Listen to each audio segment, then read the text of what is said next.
So, I've always been the weird one in my family. You know, the black sheep and all that. I'm Ella Thompson, 29 years old now, but I felt like I don't fit in for pretty much forever. Growing up, I was the oldest kid of doctors Margaret and Robert Thompson. Yeah, my parents were big shots, but none of that good stuff ever really came my way. Nah, all the perks went to my younger twin brothers, Jack and Oliver. From the second those two popped out, it was like I became invisible to my parents. It started off small, you know? They'd get a bigger piece of cake or a new toy. But as we got older, it got way worse and super obvious. I remember when I turned 10. I'd been dropping hints for ages about this art set I saw in a shop window. Nothing crazy, just a basic kit with some decent paints and brushes. When my birthday rolled around, I was so pumped to open my one present, and what do I find? A freaking math workbook. When I hit my teenage years, the favoritism got even more in your face. Family trips were all about what the boys wanted. If Jack felt like skiing, boom, we're off to the slopes. If Oliver was into surfing that year, hello beach vacation. My ideas? Always got shot down or ignored. College applications. Man, that's a touchy subject. When I was 17, I fell in love with art restoration. I'd hang out at the local museum for hours, bugging the staff with questions about how they fixed up old art. When I brought up studying art restoration in college, you'd think I'd said I wanted to join the circus or something. Art restoration? Mom laughed. Ella, get real. That's not a proper job. Yeah, Ella, Jack butted in with this smug look. Why don't you do something useful, like become a doctor? I'll never forget how proud my parents looked when Jack said that. It was a look I'd never seen them give me. Even though they didn't have my back, I was determined to make it happen.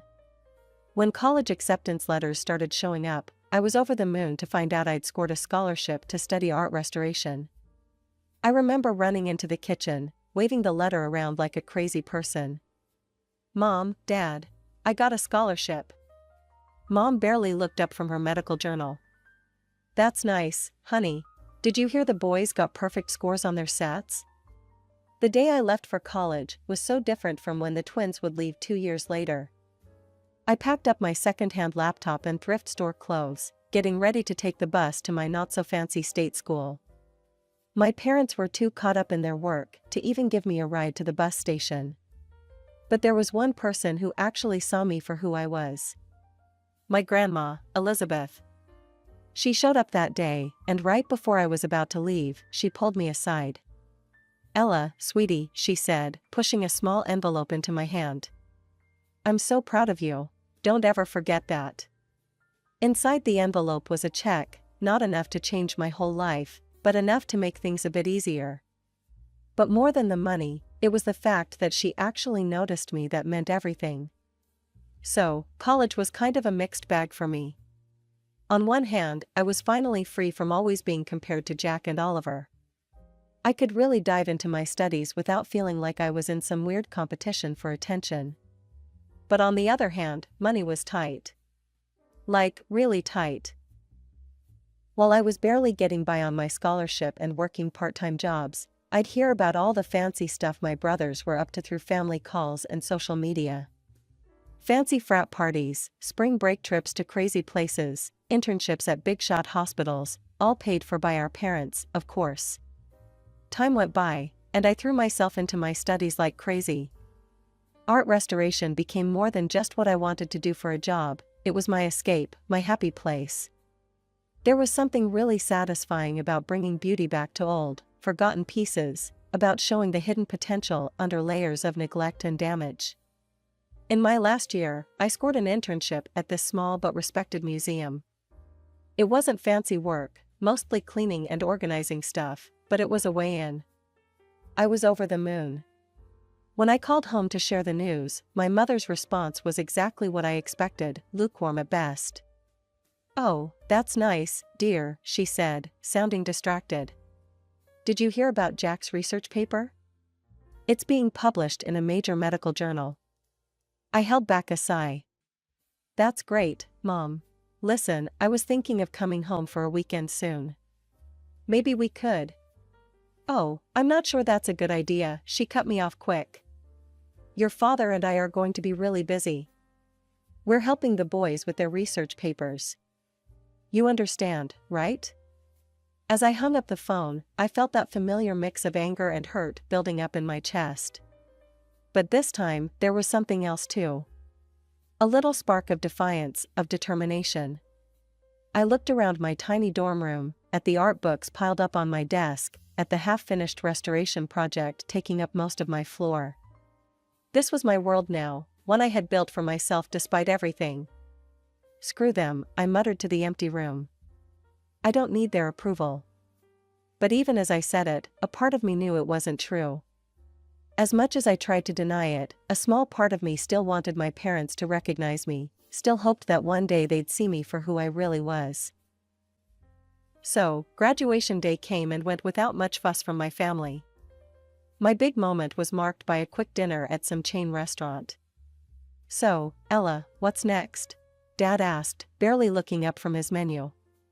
I sat up straight, trying to sound competent. I actually got a job offer, in one of the museums in New York.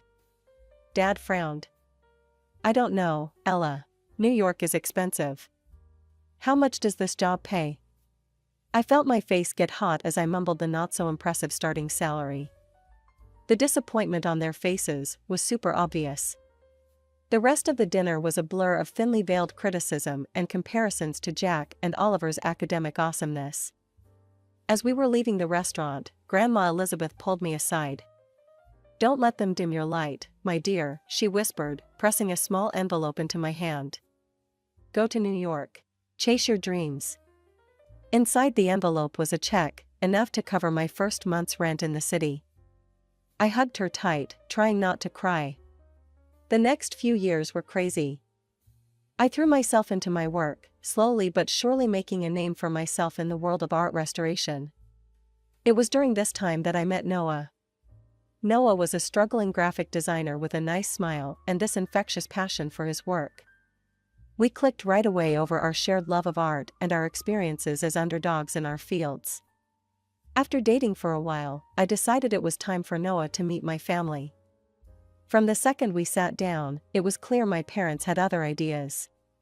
They bombarded Noah with questions, each one more pointed than the last. So, Noah, Dad started, trying to sound casual but failing, what exactly are your long-term career prospects? Noah shifted in his seat, looking uncomfortable. Well, I'm building my client base. It takes time, but I'm making progress. Mom jumped in. And your current income? Is it enough to support a family? I felt my face get hot. Mom, that's not. It's okay, Ella, Noah said, squeezing my hand under the table.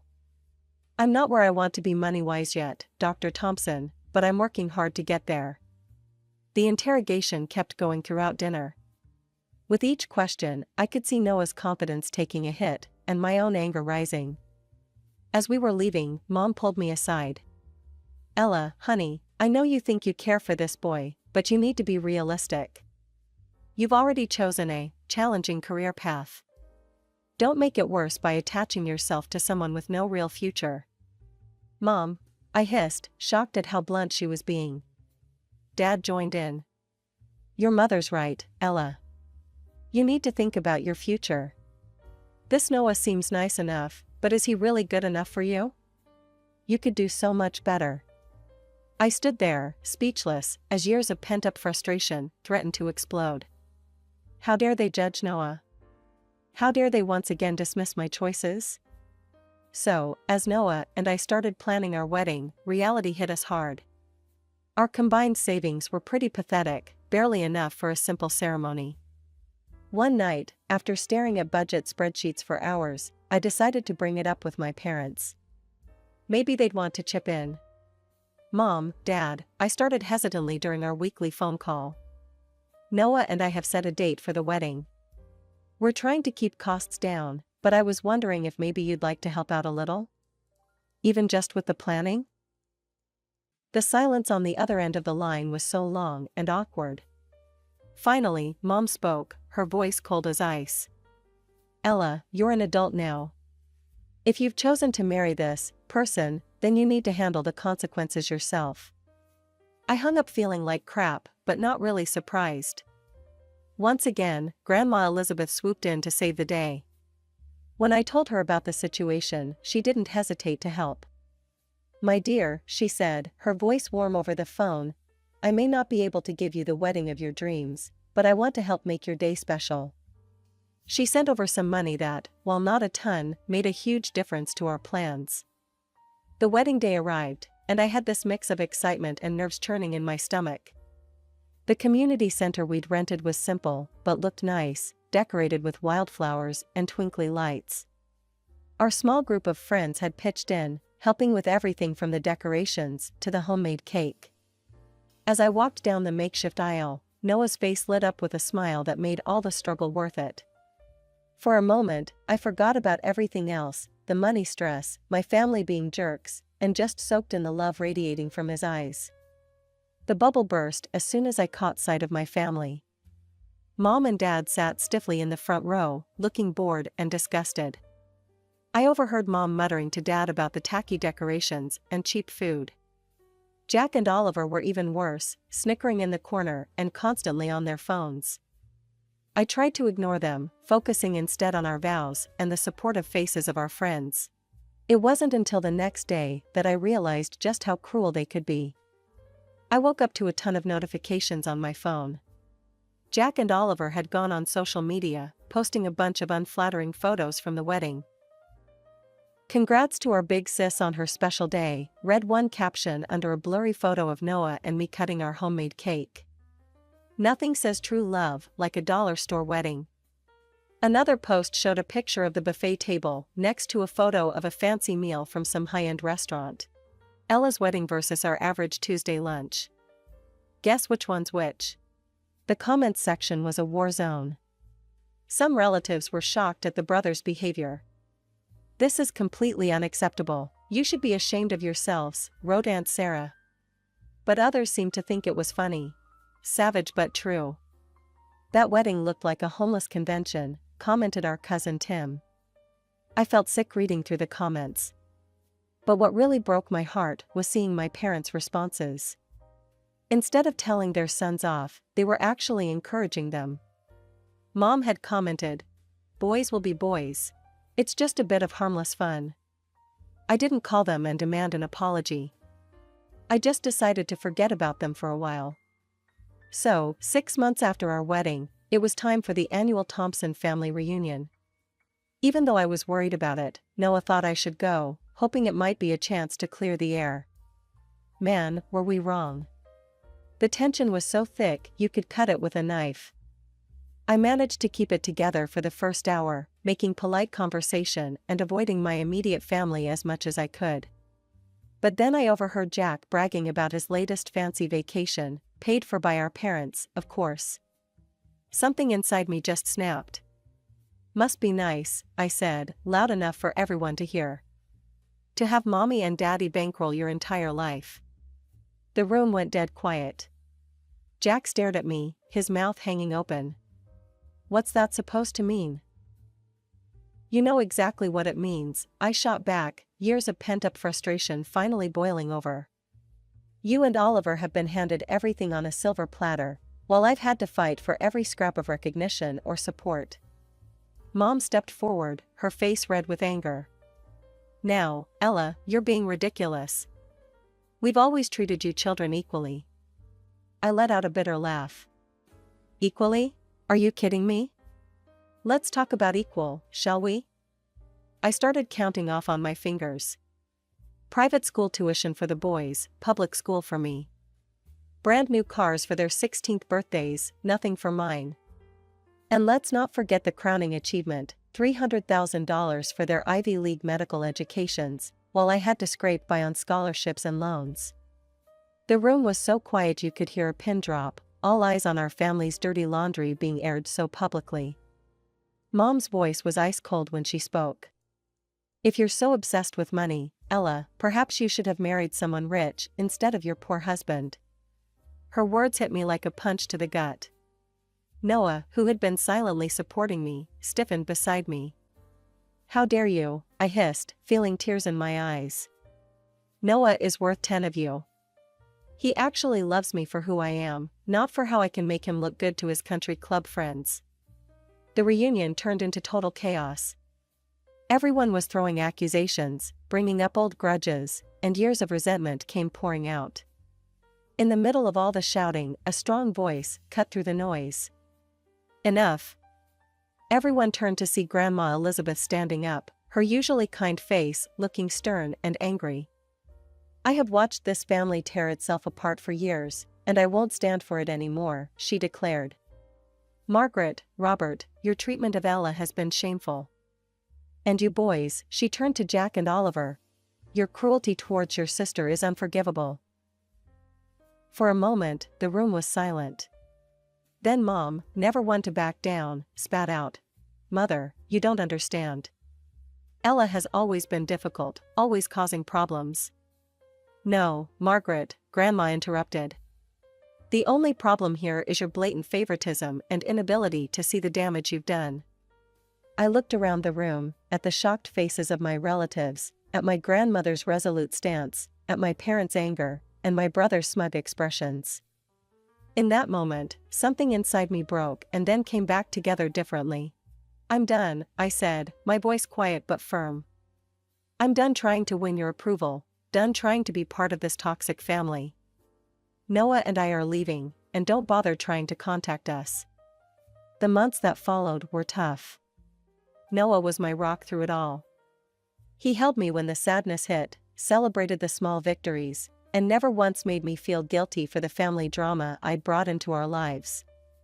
So, life has this weird way of throwing you for a loop when you least expect it. It all kicked off with a phone call. Noah had been working his butt off for weeks, putting everything he had into a pitch for this big-time client. When he answered the phone that sunny Tuesday morning, I could tell from the look on his face that something major had gone down. "We got it," he said, his voice barely above a whisper. "Ella, we got the contract." The next few months were crazy. Noah's little design firm blew up overnight, the fancy client opening doors we never thought we'd see.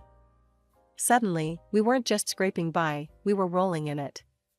But with our new success, came this unexpected complication. My phone started blowing up with notifications, friend requests from family members I'd long since blocked, messages from distant relatives suddenly wanting to catch up.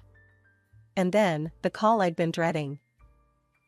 "Ella, sweetheart."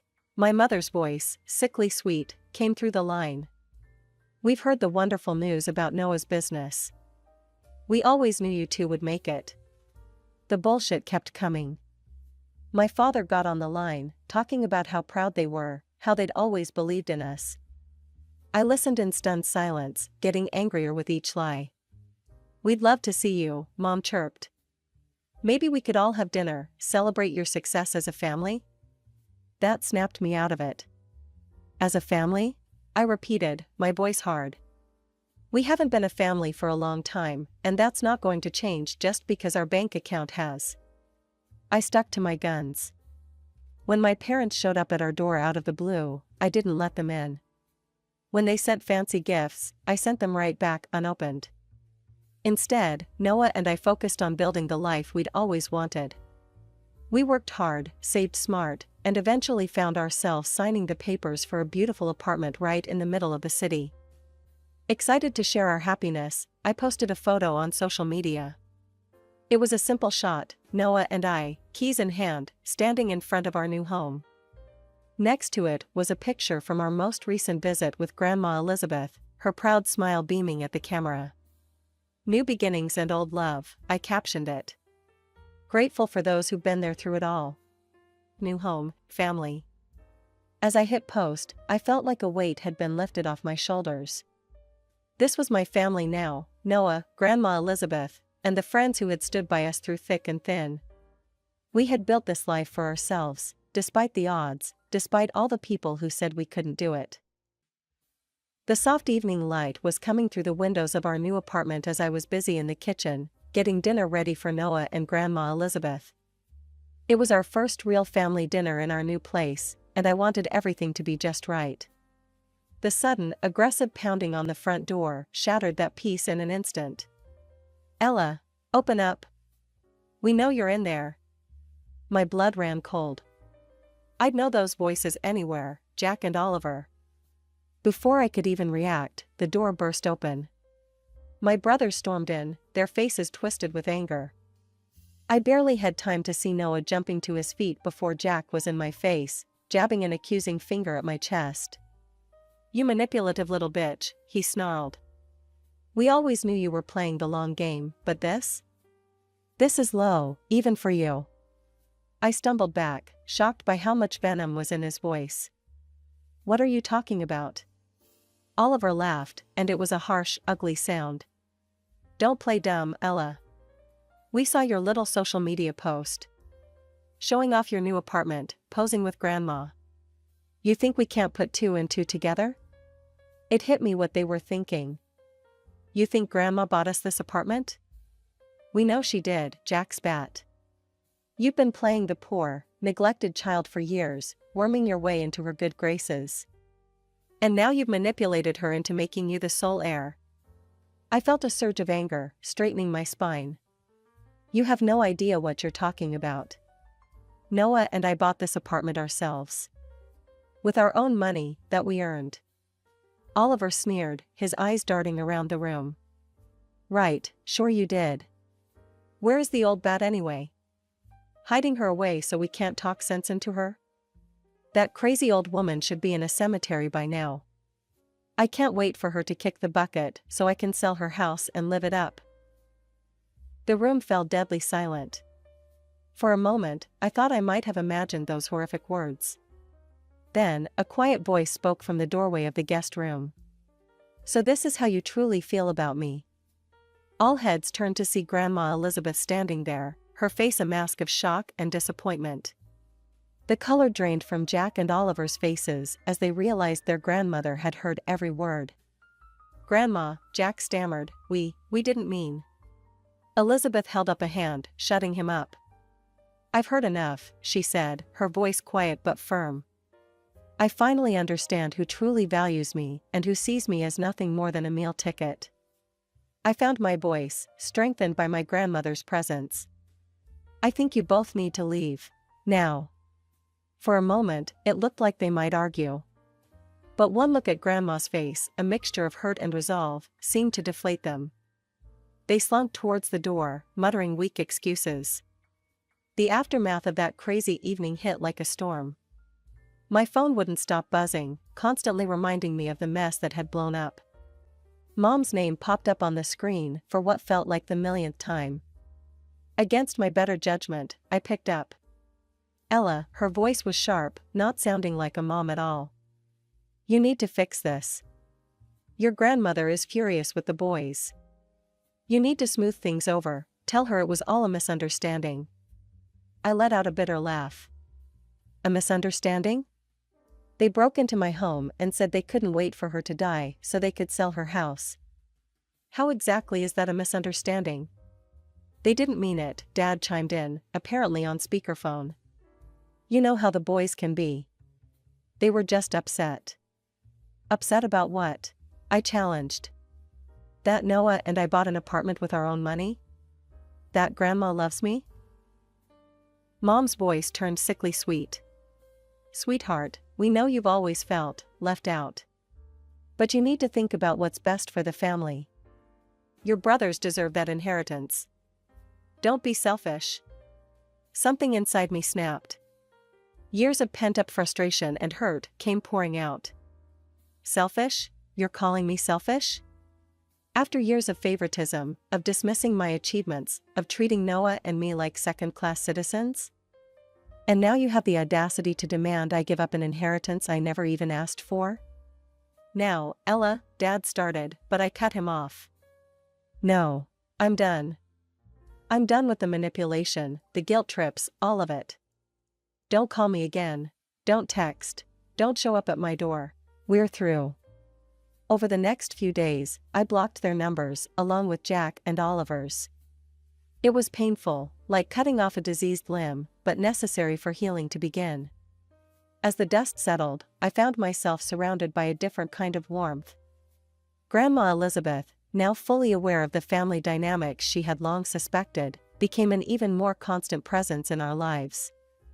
Aunt Sarah, who had reached out after the wedding fiasco, became a regular visitor. "I always knew you were special, Ella," she said, hugging me tightly. "I'm sorry I didn't stand up for you sooner." Other relatives, cousins, and distant aunts and uncles who had witnessed my family's mistreatment over the years, reached out with messages of support. It was as if a veil had been lifted, allowing genuine relationships to flourish where there had once been only obligation. Noah's family, bless them, wrapped me in a blanket of unconditional love. His parents, who had watched from the sidelines as my own family tore me down, went out of their way to make me feel cherished. Noah and I threw ourselves into making our new apartment a home. Each piece of furniture, each photo on the wall, was a testament to the life we were building together, a life founded on mutual respect, support, and love.